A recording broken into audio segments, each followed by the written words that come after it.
Olá, vamos falar de insônia agora à noite. Eu tenho um convidado muito especial para falar sobre isso. Eu vou só deixar o nome fixo aqui da live de hoje, tá, pessoal? Peraí, deixa eu digitar aqui. Oi, ele tá entrando, deixa eu só deixar fixo aqui o título da live. Pronto? Tudo bem? Vamos lá. Sim, a gente já começa. Deixa eu só deixar fixo aqui. Ui. Pronto, fixei. Vamos lá. Peraí, tô tentando aqui. Só solicitar a participação que eu já coloco você, então a gente já começa. Esperar o pessoal ir entrando aí também. Deixa eu ajeitar aqui. Vamos lá, pronto. Vamos lá. Tô só esperando aqui, a gente vai falar de insônia. Tô só esperando o Caio entrar aqui. Deixa eu ver se eu consigo mandar a solicitação pra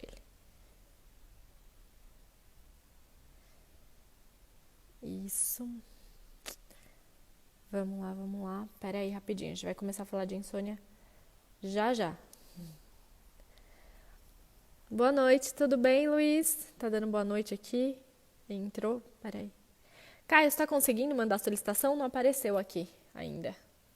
Tô só esperando aqui. Aí a gente já começa. Vamos lá. Aqui, apareceu. Pronto. A gente começa de verdade.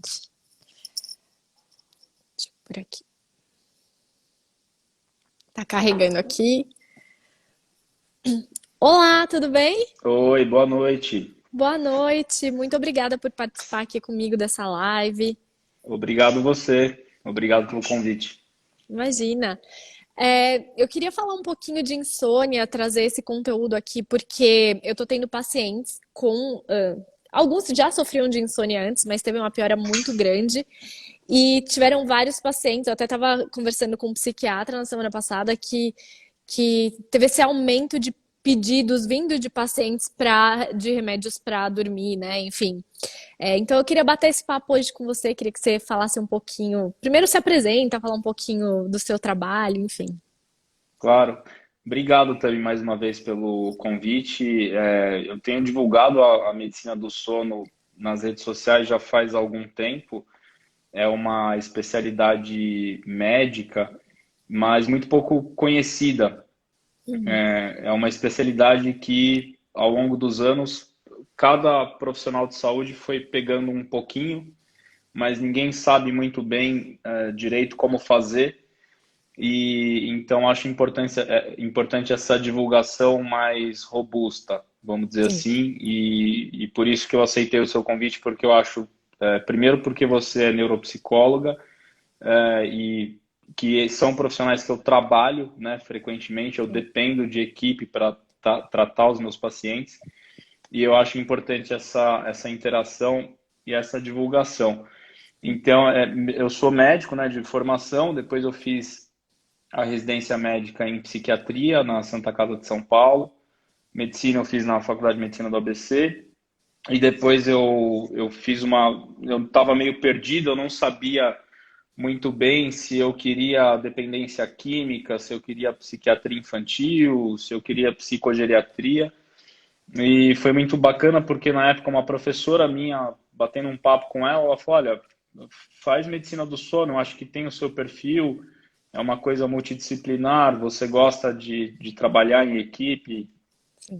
você gosta de ampliar, né, esses horizontes. Eu acabei pesquisando um pouco e eu percebi que a medicina do sono, em vez de você afunilar o conhecimento, né, e tratar de uma coisa mega específica, você precisa, na verdade, rever, né, conhecimentos de várias outras áreas que talvez numa subespecialidade você não conseguiria fazer isso. E aí, eu pesquisando os editais, eu acabei entrando na segunda residência, que aí foi medicina do sono mesmo, e hoje em dia na área assistencial, né, eu tenho outra atividade que não tem nada a ver com a área assistencial, mas na área assistencial, eu só trabalho, o grosso mesmo do meu trabalho é em medicina do sono, né? Então, eu acho importante dar esse panorama, porque muitas pessoas, até introduzindo a resposta aí da tua pergunta, muitas pessoas acham que a medicina do sono se resume à A insônia, insônia. É, eu ia falar isso. mas não é isso, né? Nós temos aí mais ou menos 100 doenças do sono 100? catalogadas na classificação internacional de distúrbios do sono. E dentro dessas 100 doenças do sono, a gente tem conceitos de cardiologia, de pneumologia, de neurologia, da própria psicologia, da fonoaudiologia, da fisioterapia. Então, é uma área muito, muito ampla, muito ampla. Sim. E então é basicamente isso que eu faço, né? Eu trato os distúrbios do sono, mas não só trato, como eu ajudo as pessoas a terem uma noção de prevenção de transtorno de sono. E eu acho que essa situação da pandemia, ela caiu como uma luva, porque eu observo dois fenômenos na pandemia quando a gente fala de insônia. Uhum. Quem achava, entre aspas, que estava com insônia, mas de fato era um privado de sono, ou seja, a pessoa tinha uma rotina de trabalho e ela tinha uma pressão social relacionada a esse trabalho, porque tinha que acordar cedo, né? Fazer as tarefas domésticas, quem tem filho, deixar filho em escola, fazer tudo que tem que fazer em casa, isso leva um certo tempo, tem o tempo de você chegar no trabalho, então e chegava muito tarde em casa, e aí quando chegava, tinha que fazer as tarefas domésticas também, né? Enfim. Sou eu aqui. É, então, eu não estou generalizando, mas muitas pessoas eram privadas de sono, não respeitavam a necessidade de sono individual, Uhum. e acabavam dormindo menos do que precisavam. Uhum. E na pandemia, os privados de sono, eu acho que eles melhoraram, porque eles ganharam horas de sono, porque não Uhum. tem esse tempo de deslocamento, Sim. principalmente o deslocamento. Quando a gente fala de uma cidade como São Paulo, que o tempo médio de deslocamento do trabalhador em São Paulo é de 40 minutos, e 40 minutos é muito quando a gente fala de sono.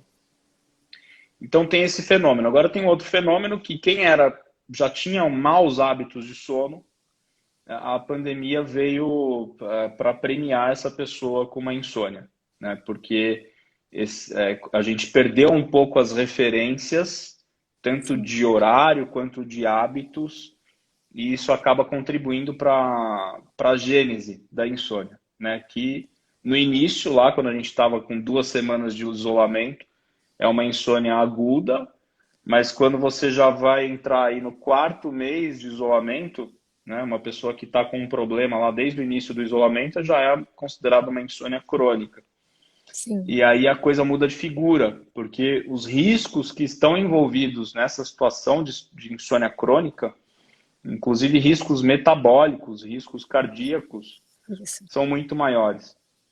Só pra Então é gente por deixar isso que a claro gente precisa aqui, ficar atento. insônia, pro pessoal que tá assistindo ou até vai assistir essa live depois, insônia é não conseguir pegar no sono? É isso? Não. Primeiro, a gente tem que diferenciar o que é a dificuldade para dormir do que é a insônia. O sono, ele é um comportamento humano. E durante esse comportamento humano, a gente está inconsciente.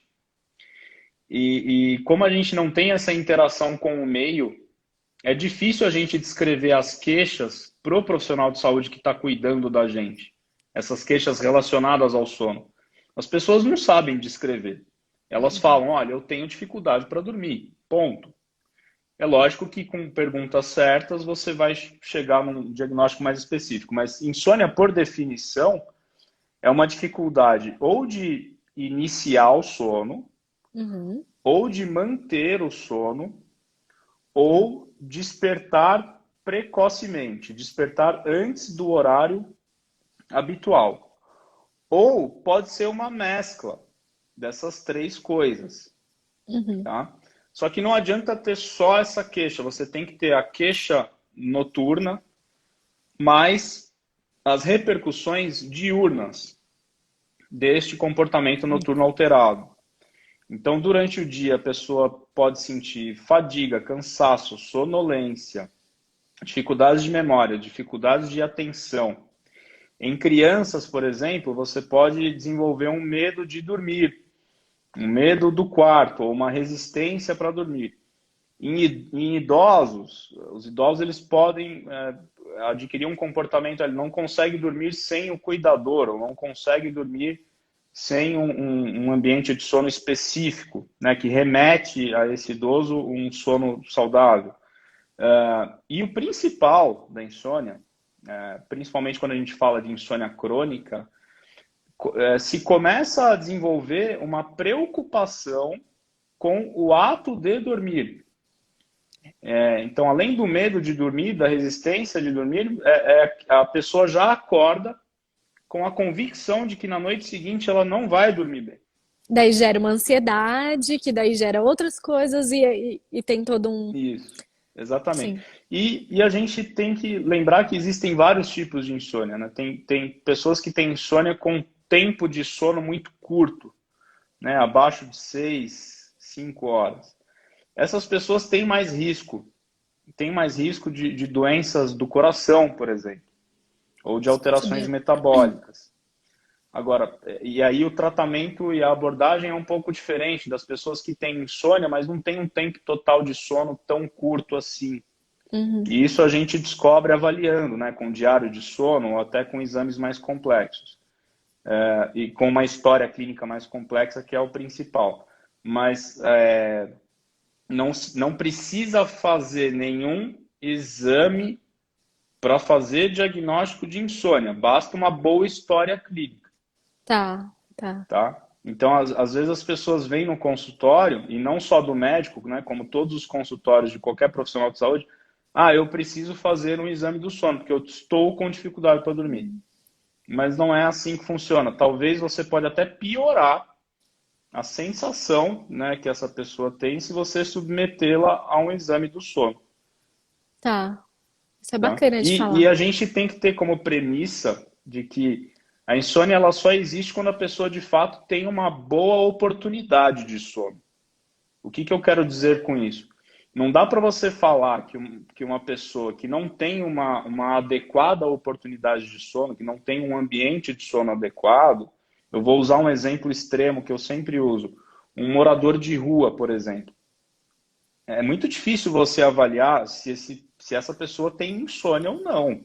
Uma mãe Porque não. pós-parto, por exemplo, com um bebezinho que acorda Exato. toda hora. Sim. Exato, é puerpério. Eu fiz uma live recentemente falando com uma psiquiatra, uma colega minha de residência, falando exatamente sobre isso, né? É muito difícil você avaliar a insônia na gestação e no puerpério, Sim. porque às vezes elas até têm ambiente de sono adequado, mas são tantas alterações hormonais e ambientais que fica difícil o diagnóstico de insônia nessas pessoas, Sim. tá? Mas isso não quer dizer que você não precise tratar. Você tem que dar um tratamento, sim, porque insônia significa sono fragmentado, e sono fragmentado significa prejuízo no coração e no metabolismo. Tá. Uma coisa que falam muito, agora tá até um pouco na moda, essa questão de higiene do sono, né? O que seria Sim. isso? Na verdade, são dois nomes que a gente usa e a gente acaba agrupando, né? A higiene do sono e o controle de estímulos. Tá. O que é isso? É um conjunto de bons hábitos que as pessoas podem adotar, tanto no tratamento de uma insônia já diagnosticada, quanto na prevenção Uhum. do surgimento da insônia. Isso foi, enfim, compilado, foi inventado lá na década de 70 e 80, e hoje tem se divulgado cada vez mais porque as pessoas estão sofrendo muito com o sono, né? E as pessoas perderam a referência, né? Perderam a sua boa relação com o sono. E é um conjunto de técnicas que elas fornecem para o cérebro as condições adequadas para o cérebro produzir o sono. Uhum. Como eu disse no início, o sono é um comportamento humano que o cérebro produz. O cérebro está trabalhando para que o sono ocorra. Tem muito trabalho cerebral à noite, durante o tempo de sono. A principal orientação que eu começo a dar para os pacientes é a seguinte: você tem que fixar o horário de acordar. O horário de acordar, ele tem que ser fixo, inclusive nos finais de semana. Nossa, Caio, mas se eu não fixar o horário de acordar nos finais de semana, eu vou dormir mal para sempre? Não, não é isso, né? Higiene do sono e controle de estímulos não representam um exército que você tem que seguir tudo ao pé da letra. Mas é interessante você fixar o horário de acordar, porque é uma das principais pistas para o nosso relógio biológico, o famoso relógio biológico. O relógio biológico ele existe, é um grupo de neurônios que fica lá no meio do cérebro e que eles controlam absolutamente tudo o que acontece no corpo dentro de um ciclo de 24 horas. E você fixar o horário de acordar é uma pista muito potente para regularizar o seu ritmo biológico e dar o sinal para o seu corpo de que já é dia e você tem que entrar em atividade. Tá? Ah, mas o horário de dormir, ele também não é importante? Eu ia Sim, perguntar isso agora. é. Sim, ele é importante. Mas às vezes as pessoas entram numa noia, vamos falar um português mais claro, de que elas têm que ir para a cama às 10 da noite e acordar às 6 da manhã.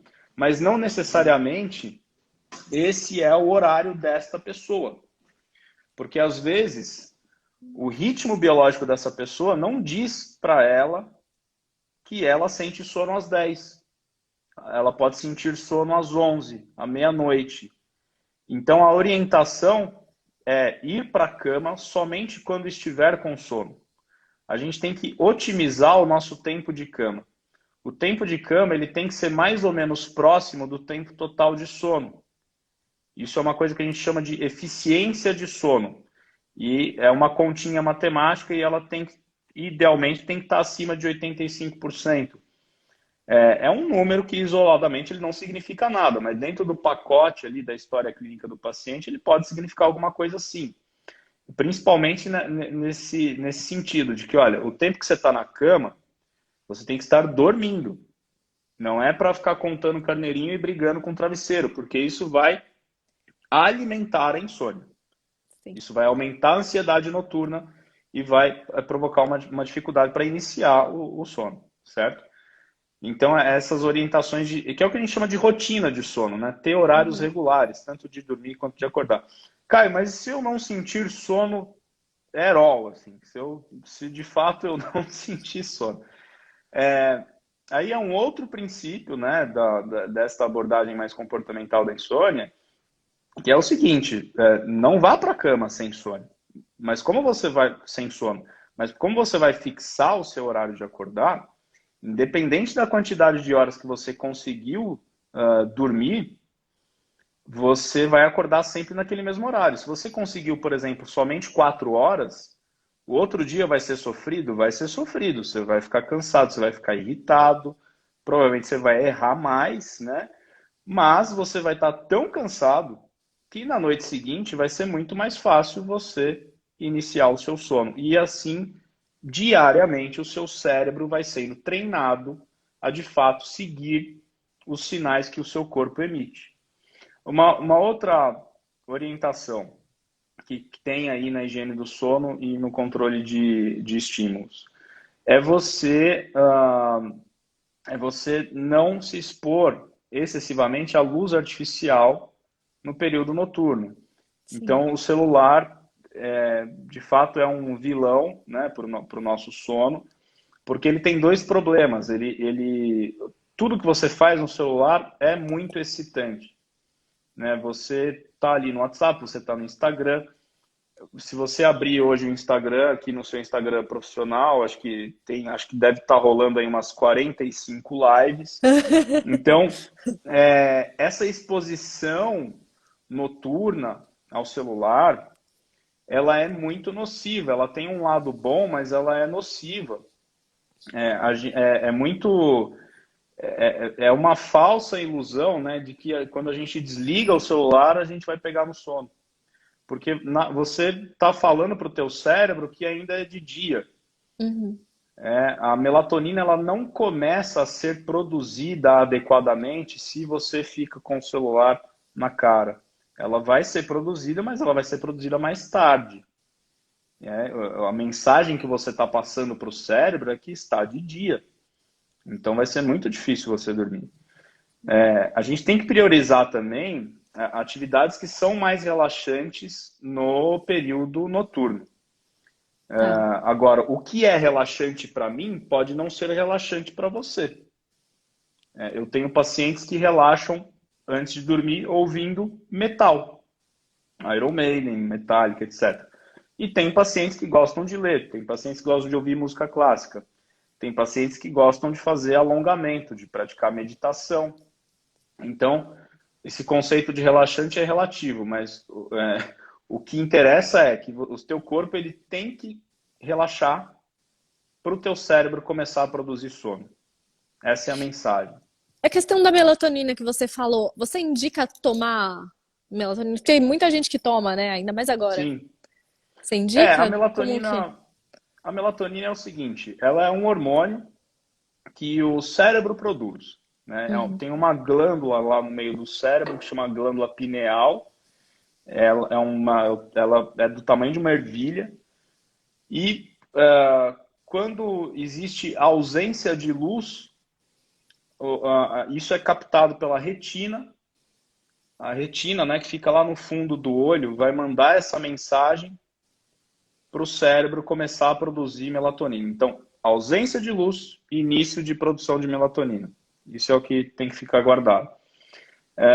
E a melatonina ela segue um ritmo circadiano de produção. Ela começa a ser produzida lá pelo finalzinho da tarde, bem lentamente. Quando vai iniciando mesmo à noite, ela vai crescendo, chega lá no meio da madrugada, 2 da manhã, 2h30, ela tem um pico. E quando o sol nasce, ela cai bastante. Então, em tese, se você não tem nenhuma evidência clínica de que você não produz melatonina, você não precisa tomar melatonina. A melatonina, ela não induz sono. Isso é muito importante que as pessoas saibam. Ela não tem uma função de induzir o sono.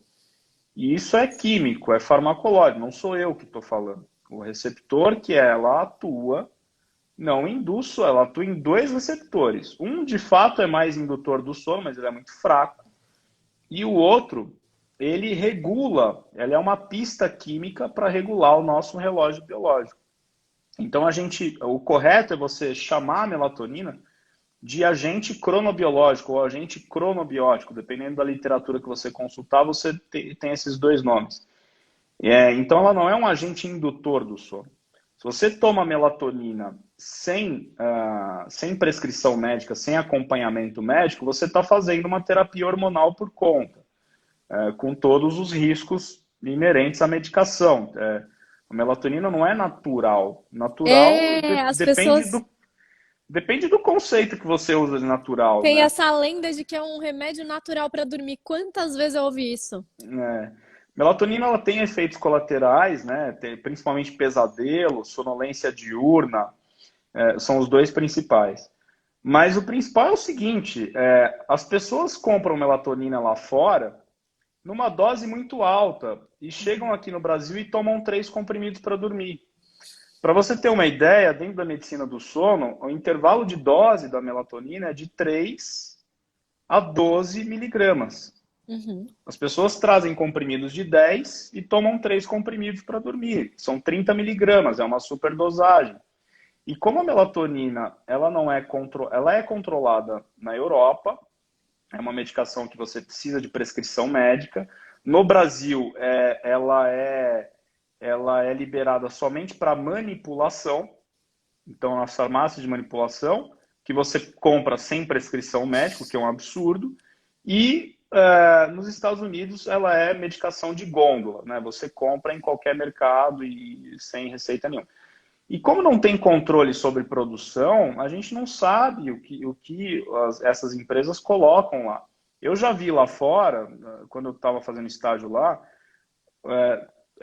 potes de melatonina que tinham melatonina e cafeína no mesmo composto, o que não tem sentido nenhum, Ah, né? E as pessoas tomam a rodo isso. E eu acho que o maior problema, Tami, não é você estar sujeito a efeito colateral, porque felizmente o perfil de efeito colateral da melatonina de fato é muito pequeno, mas o que eu quero dizer é o seguinte: você praticar a automedicação para qualquer queixa de sono que você tiver, primeiro, você está adiando a procura de ajuda de um profissional especializado, e segundo, você pode começar a mascarar sintomas que podem estar relacionados a outros transtornos de sono, sim. aos outros 99 transtornos de sono que existem além da insônia. Então, é aí que está o problema da melatonina, né? E a gente tem que desmistificar um pouco, né? Sim. Ela tem duas indicações dentro da medicina e nenhuma é insônia. Então, muito Ou seja, cuidado, né? sim, sim. É, Porque é o que você falou, às vezes você mascara uma coisa de que, eu só preciso pegar no sono, tá meio ansioso, ou enfim, e na verdade pode ser um outro problema do sono, uma outra doença do sono que tem relação com órgãos como o coração, ou com outros problemas que são bem sérios, né? Não que insônia não seja sério, mas que tenha uma gravidade maior. Isso exatamente. é, isso E é, o uso da melatonina indiscriminadamente, se de fato for insônia o que o paciente tem, primeiro que ela não vai melhorar a insônia, e segundo, ela pode até melhorar inicialmente, né? Ou como efeito placebo, ou até como efeito sedativo, porque dependendo da dose ela de fato fica sedativa, né? Se uma pessoa toma 30 miligramas de melatonina, ela vai ficar sedativa. Então, mas o que eu quero dizer é o seguinte, você acaba perdendo o parâmetro de tratamento. Você acaba uhum, perdendo o parâmetro de diagnóstico eu recebo, eu já perdi a conta de receber pacientes no consultório que há anos medicalizando queixas de sono, tratando como insônia, a hora que você vai ver é a apneia, que é uma outra doença de sono, né, muito prevalente. Então, a gente tem que tomar cuidado, cuidado com sim. medicalizar. E aproveitando que a gente está falando de medicação, eu queria falar um pouquinho agora de outros, né? Por exemplo, super comum, acho que uns 30% das mulheres da minha família tomam Rivotril, assim, tem uma tia minha que ela jura que ela é médica, porque ela passa para ela indica para todo mundo, e tem uma questão referente a esses medicamentos que tem como efeito também que a pessoa durma, mas nem são para isso especificamente, enfim. O que você tem para falar sobre isso? As medicações sedativas, elas estão indicadas para insônia, né? Isso está em todos os protocolos, em todos os Sim. guidelines, mas o que as pessoas se esqueceram é que primeiro que você não pode fazer automedicação, segundo que algumas dessas medicações causam dependência química e dependência psicológica. E terceiro, que o uso no longo prazo, você tem sabidamente, isso é evidência científica, de que você tem um declínio da sua cognição, né? Isso deve ser o seu dia a dia, né? Se você Sim. aplicar qualquer teste, né, cognitivo em uma pessoa que usa há 10, 20 anos Rivotril, vai dar alguma alteração. Então, elas estão indicadas para insônia, mas a recomendação de todos os protocolos é que não se use, o uso não pode ser feito no longo prazo. Caio, qual que é o longo prazo? Se você for ler os protocolos, tem um protocolo da Academia Americana de Sono que fala 30 dias. Aí, não sei da onde, fala 60. Aí, não sei do que, fala... O paciente de pesquisa clínica, ele não é o paciente do consultório. O paciente de pesquisa é um paciente limpo, teoricamente. Dá para você controlar. Agora, o paciente do consultório, talvez ele precise de mais de 30 dias de medicação, Uhum. né? Porque a forma que eu trabalho é a seguinte: não dá para você tratar insônia somente com medicação e somente perguntando para o paciente se ele está dormindo bem ou não. essa anamnese ela tem que ser mais completa. Então, você tem que tratar toda a questão comportamental da insônia, com higiene do sono, com controle de estímulo. Se o paciente não se virar muito bem só com isso, aí você tem que fazer uma modalidade de TCC específica para insônia. Né? Se o paciente estiver muito sintomático, você sim está autorizado a dar a medicação, mas você é obrigado a falar para esse paciente que essa medicação não vai ser usada no longo prazo e que vai ter um dia que ele vai ser desmamado dessa medicação, tá? E aí as medicações mais usadas, sim, são da classe do Rivotril, né? Que são os benzodiazepínicos. Nós temos as drogas Z, né? Que é o Zolpidem, acho que a marca mais famosa é o Stilnox. E esses são os principais, os que de fato têm indicação e que de fato funcionam para insônia. Agora, existem antidepressivos, por exemplo, que têm um poder mais sedativo em dose baixa, que a gente pode utilizar.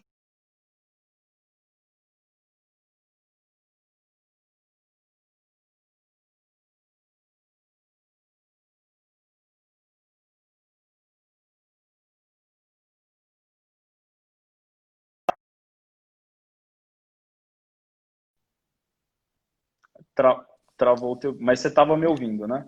Não, parou tudo Não? aqui. Não, Não, agora então, assim, voltou, voltei. dessas drogas Z que eu falei, do Rivotril, você tem antidepressivos que têm um poder sedativo em dose muito baixa, e aí você pode utilizar. Tem menos evidência, né, para insônia, mas a gente utiliza muito porque elas não dão dependência química, Isso, exato. só que elas dão dependência psicológica. Ou seja, o paciente ele pode colocar na cabeça que ele só vai ter sono se tomar o remédio. Tá? Então, não é que ela está isenta totalmente de problema, certo? Então a gente pode utilizar assim. E estabelecer já esse plano de desmame. Mas, paralelamente a isso, você tem que fazer outras abordagens. Né? E a TCC para insônia é a que, de fato, tem mais evidência científica. Sim. Eu sou um defensor desta modalidade, primeiro porque dá resultado. E segundo, porque é uma coisa que faz tanto sentido. Se você entender a fisiologia do sono, como funciona, a TCC para insônia ela faz muito sentido. Faz. Só que eu costumo receber muita crítica da seguinte maneira, assim, mas parece que só isso é a solução.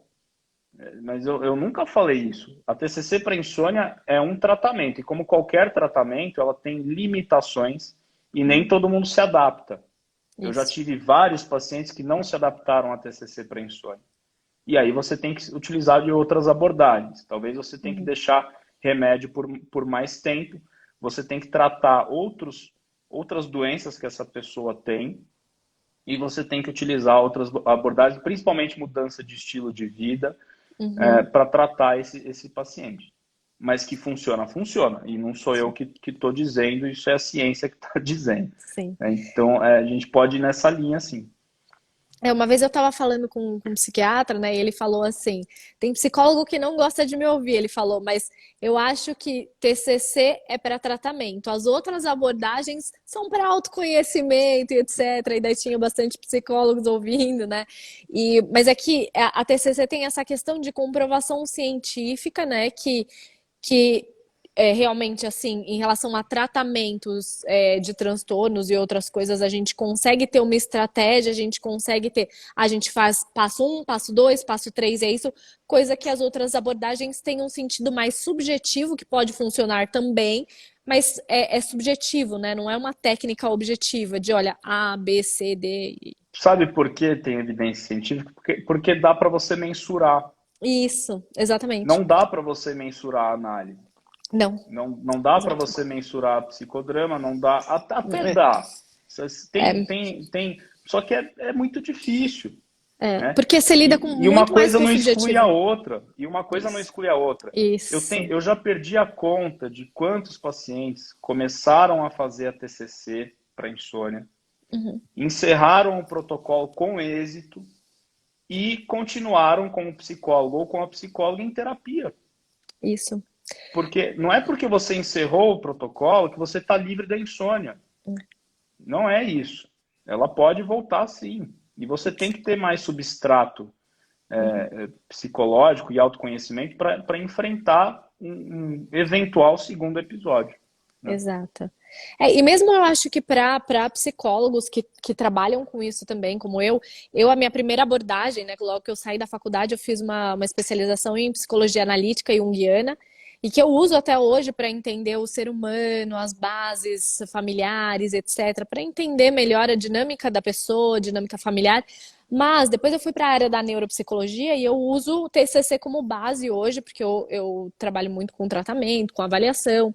Então, assim, mesmo para nós profissionais da área da psicologia, não acho que seja excludente, né? Mas a gente tem ali Não é, não é. uma caixa de ferramenta que é bem objetiva e que eu acho que funciona.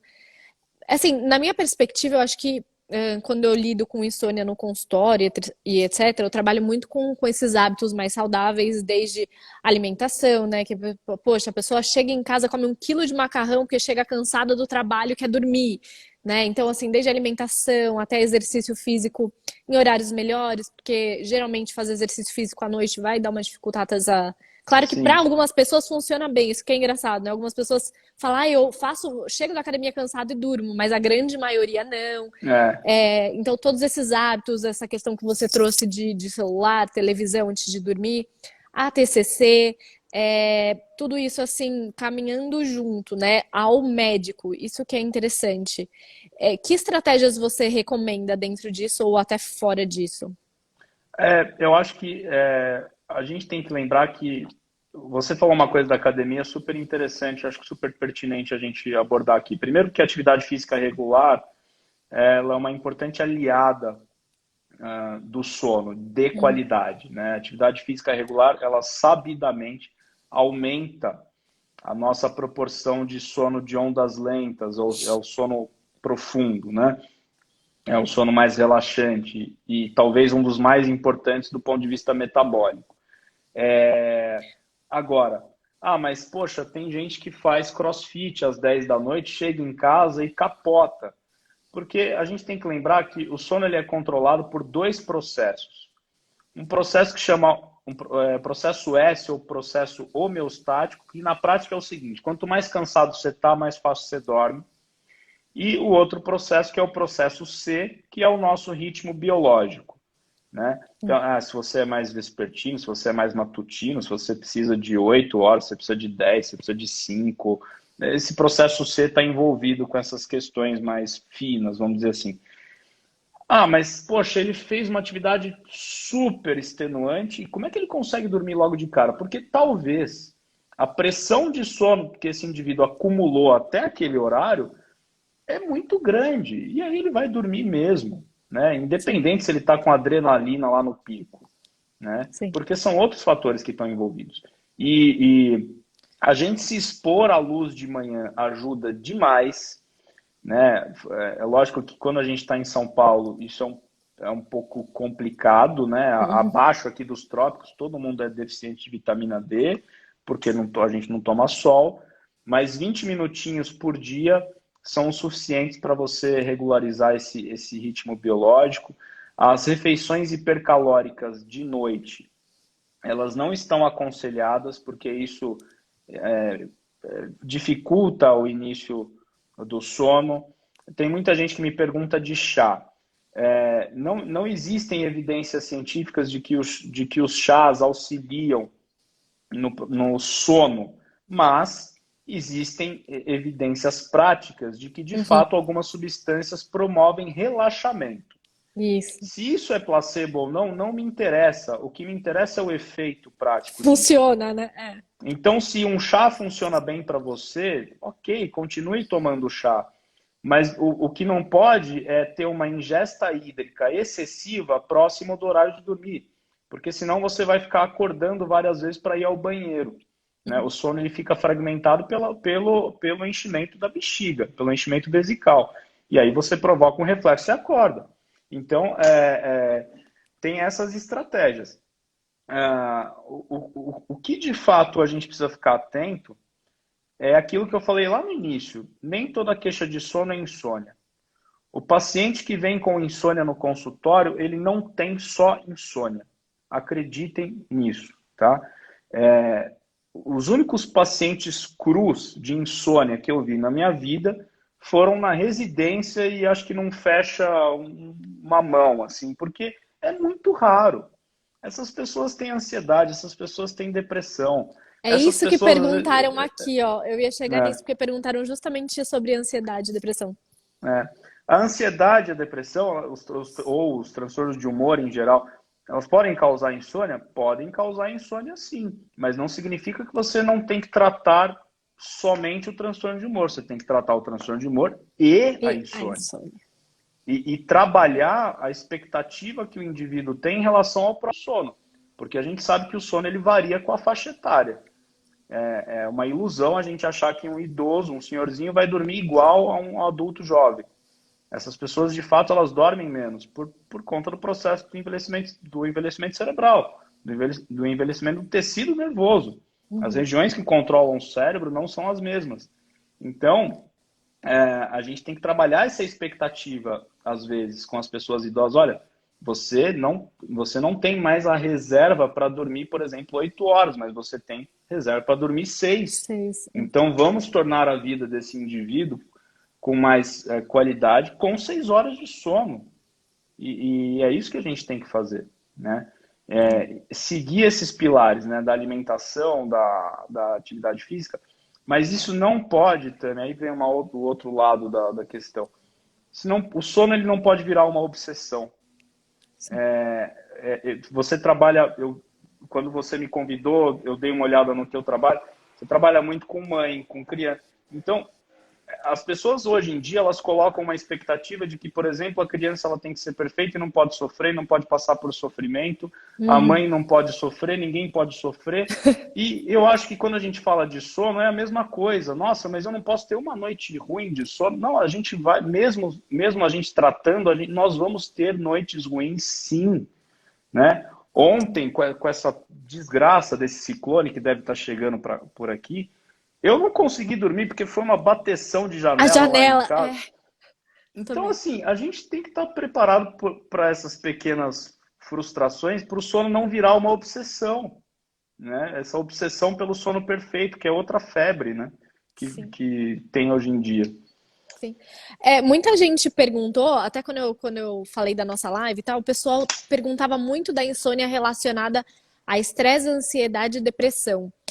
Qual o protocolo ou procedimento que você costuma tomar com pacientes que sabidamente, daí já diagnosticados, têm a insônia relacionada a esses três aspectos principais, assim? Sim. Se o paciente está muito sintomático, Tami, é muito difícil ele entrar no protocolo da TCC para insônia. Então, esses pacientes a gente tem que, muitos deles precisam de medicação, outros não. Isso é uma coisa que a gente tem que falar abertamente com o paciente. Você fala, olha, no meu ponto de vista, você precisa de medicação por causa disso, disso, disso, mas não vou obrigá-lo a nada.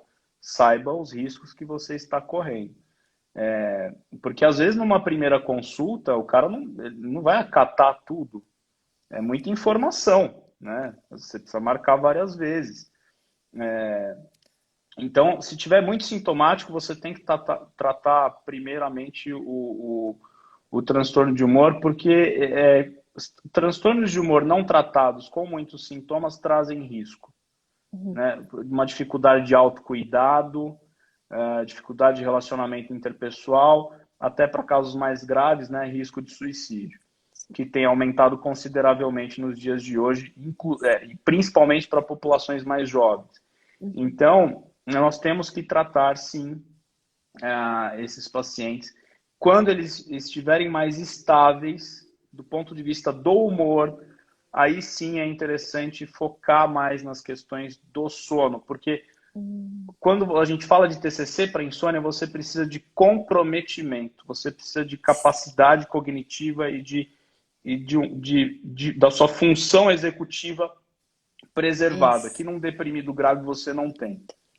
Então, você tem que tratar primeiro o que é mais grave e Tá. depois você vai conduzindo o paciente ao longo do tratamento. Dá muito tiro na primeira consulta, não funciona. É muita Sim. informação e esse paciente não vai voltar. Sim, exatamente.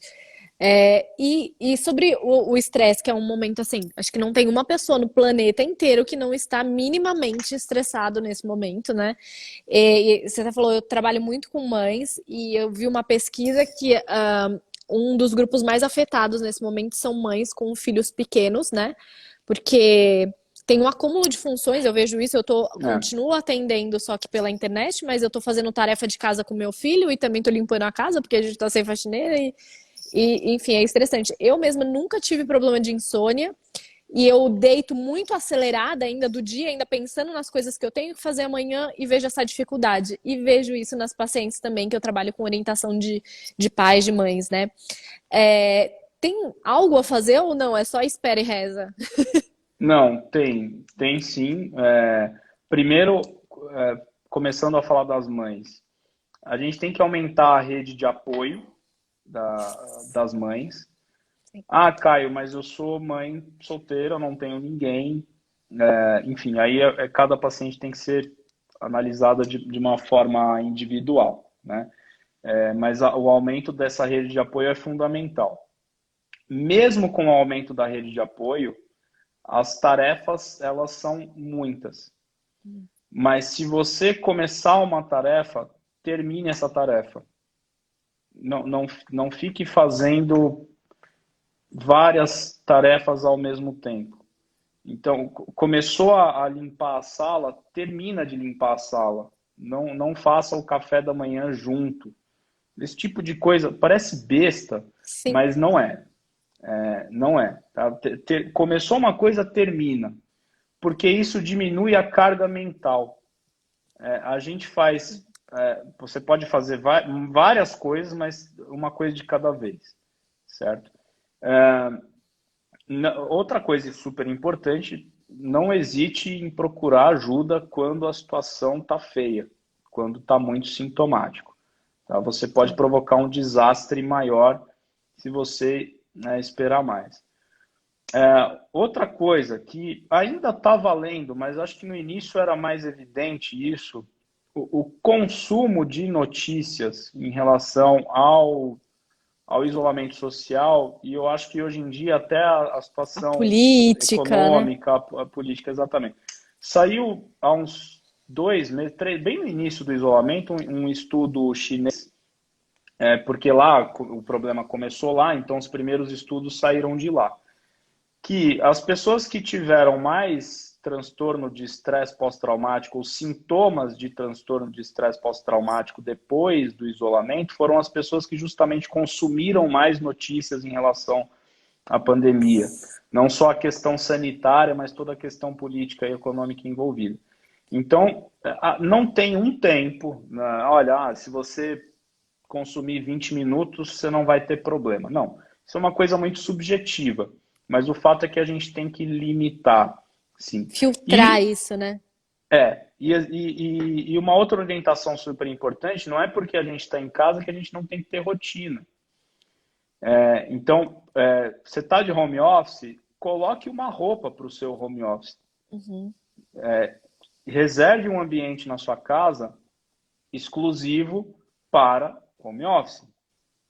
Não dá para transformar o quarto, aliás, isso é uma orientação de higiene do sono super importante. Não dá para transformar o quarto em escritório, em refeitório, em lugar para ficar fazendo planilha, resolver pepino, fazer ligação, reunião. Não.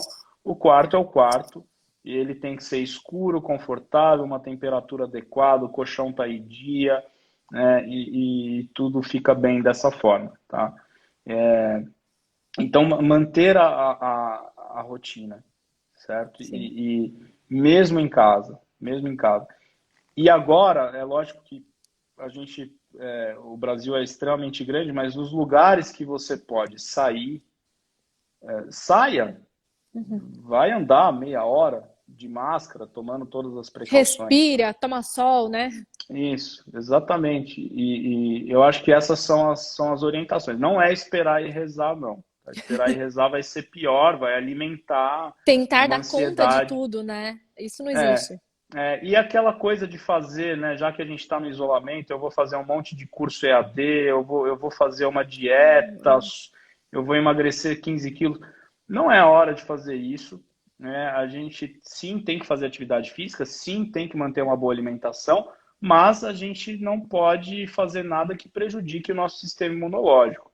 E atividades físicas extenuantes, elas diminuem a imunidade, certo? Qualquer educador, não sei se tem educador físico vendo aqui hoje, mas qualquer educador físico competente não está passando atividade física muito extenuante nessa época, porque isso sabidamente reduz a função das nossas células, dos nossos linfócitos, que são as células que combatem esse tipo de vírus.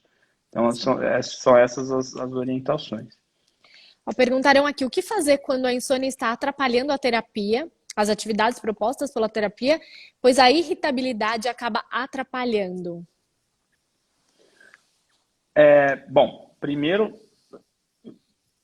você tem que ter uma relação muito boa com o teu terapeuta. Acho que a primeira coisa que você tem que falar Sim, é isso. Você sim. tem que abrir a situação pro terapeuta. E segundo, se o problema ele está se arrastando, você tem que procurar ajuda especializada, sim. A Até para primeira avaliar se tentativa, é realmente causa da insônia, essa insônia, irritabilidade, né? exato, Às vezes não é. exato. Tem uma outra coisa que provoca insônia que se chama perna inquieta. Vou dar um exemplo aqui, meio fora do contexto, mas só para vocês entenderem que existem outras coisas que dão exatamente a mesma sensação de insônia, tá? Então, primeiro procura ajuda especializada, porque a primeira coisa que você tem que fazer não é tomar remédio. A primeira coisa que você tem que fazer é ver se é insônia, tá? E abrir de fato essa situação com o terapeuta, porque eu acredito que se está havendo conflito, é porque ele fala uma coisa e na prática acontece outra, e você se frustra e fica bravo com o terapeuta. Então você tem que abrir essa situação com ele, né? Isso E ver de mesmo. fato se é insônia que está atrapalhando a terapia, né? Sim, exato. Caio, faltam 7 minutos para o Instagram fechar a nossa live. Eu primeiro queria agradecer imensamente por você estar aqui, dividir seu conhecimento comigo, com quem está assistindo ao vivo ou vai assistir depois. Muito obrigada. E queria que você desse um fechamento para a nossa live hoje. E os seus contatos também, claro. Eu tenho, vocês podem entrar lá no Instagram, é @caionossono, bem facinho de lembrar. Tem o meu e-book, que é gratuito. O e-book ele foi escrito para profissionais de saúde, qualquer profissional de saúde, mas ele está numa linguagem super acessível e qualquer pessoa que se interessa por medicina do sono também pode fazer o download, é gratuito. Tem o link lá na bio do Instagram.